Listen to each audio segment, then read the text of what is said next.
अस्सलाम वालेकुम। This is माहा सरफराज।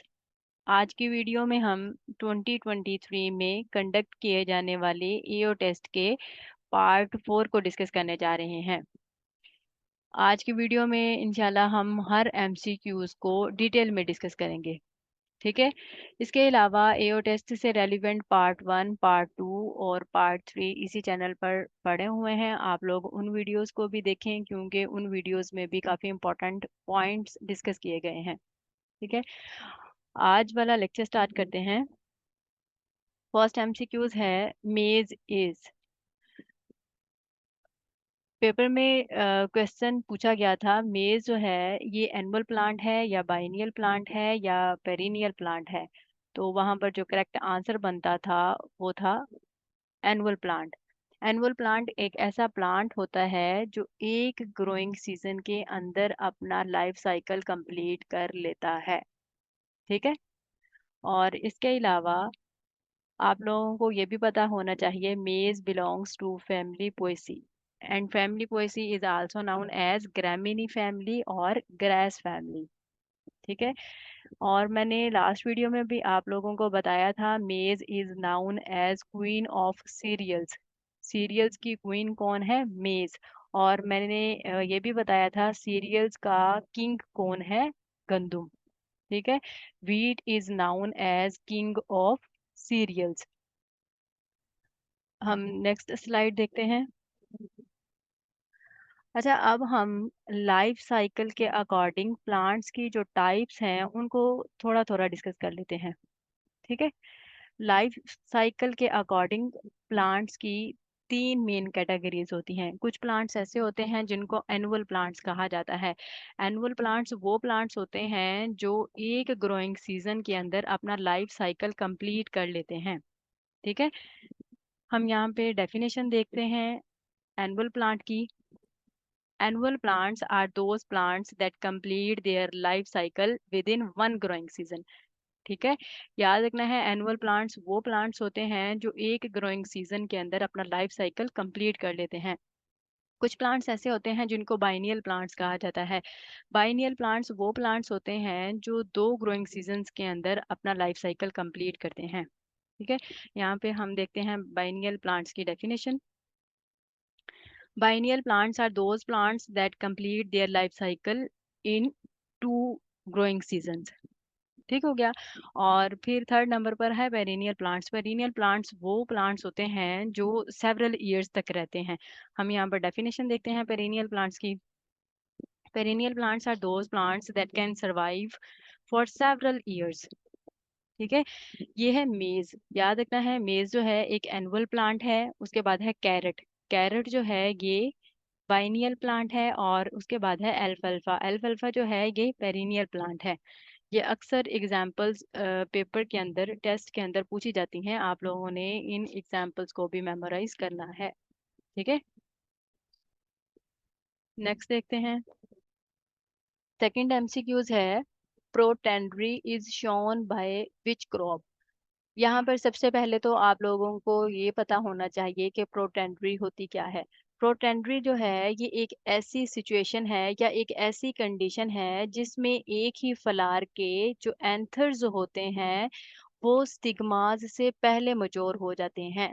मैं दोबारा से रिपीट कर देती हूँ। प्रोटेंडरी एक ऐसी कंडीशन है जिसमें एक ही फलार के एंथर्स स्टिग्मास से पहले मैच्योर हो जाते हैं, ठीक है। क्वेश्चंस के जो ऑप्शंस थे उसमें डिफरेंट क्रॉप्स थी। वहां पर जो करेक्ट आंसर बनता था वो था मेज का, ठीक है।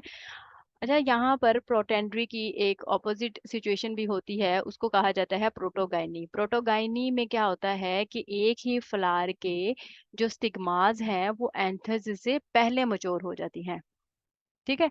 हम नेक्स्ट स्लाइड्स में प्रोटेंडरी और जो प्रोटोगाइनी है उन दोनों को डिस्कस करते हैं, ठीक है।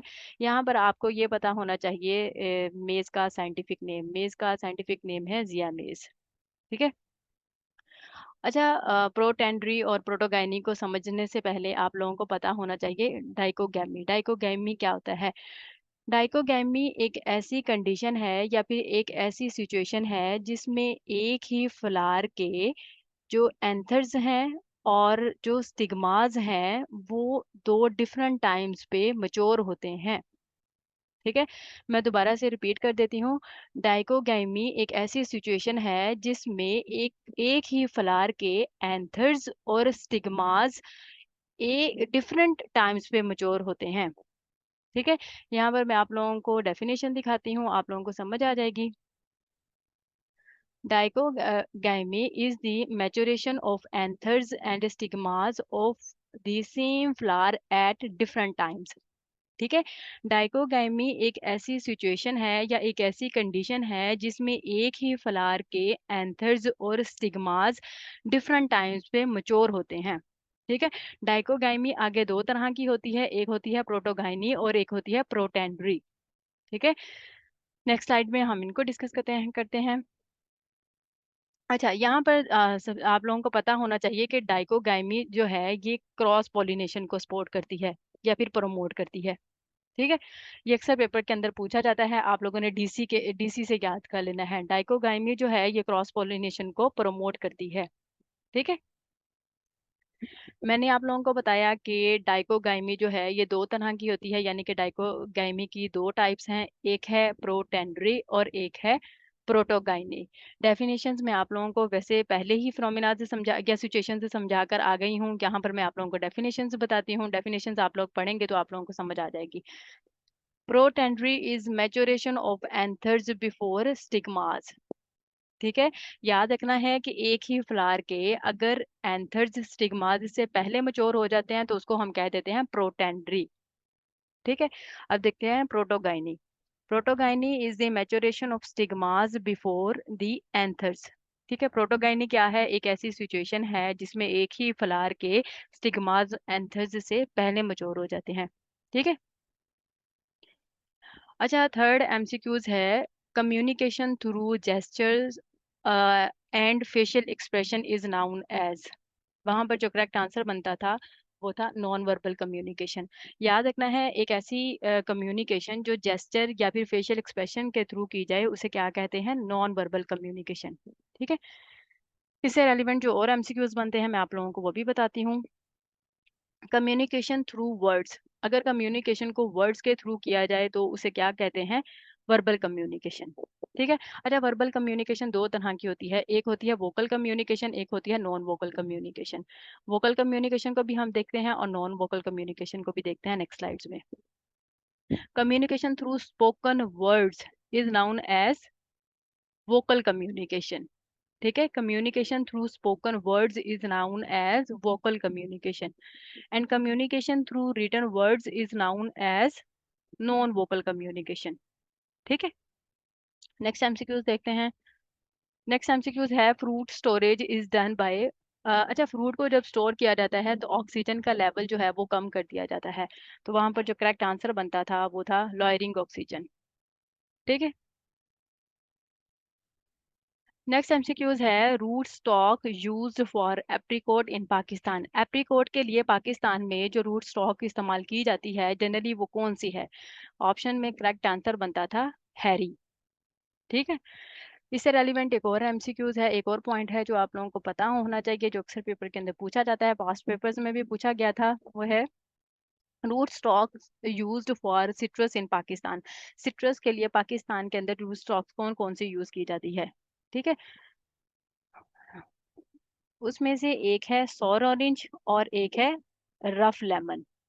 याद रखना है कि सिट्रस के लिए पाकिस्तान के अंदर जो मेजर रूट स्टॉक्स यूज की जाती हैं उनमें से एक है रूट सॉर ऑरेंज और दूसरा है रफ लेमन की। ठीक हो गया, आज के लिए इतना ही था।